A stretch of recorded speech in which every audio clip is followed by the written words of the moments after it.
The Afghan president says that he will ban the army from calling in foreign forces to conduct airstrikes on residential areas. Hamid Karzai announced his decision after a NATO aerial attack killed 10 civilians in northeastern Kunar province. Civilian deaths have become one of the most divisive issues of the conflict, despite efforts to reduce them. A decree is expected to be issued later on Sunday.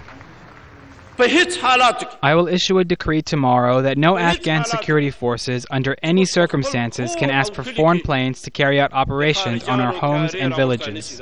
For more on this, let's take you live to the Afghan capital, Kabul. Al Jazeera's Jennifer Glasse is there. Jennifer, what impact is this going to have on troops fighting insurgents on the ground?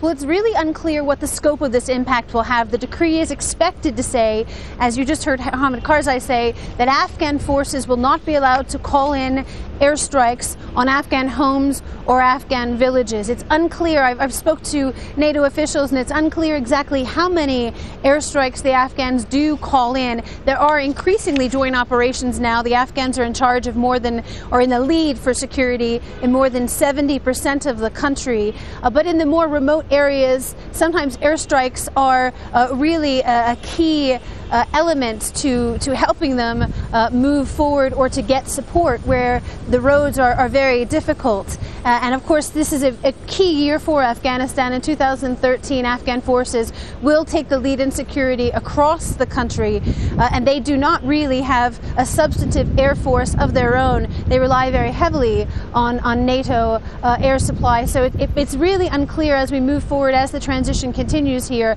how large an impact this presidential decree will have. But NATO did say to me that Afghanistan is a sovereign country, and of course President Karzai has every right to make whatever law he wants. Jennifer, many thanks. Jennifer Glasse live in Kabul.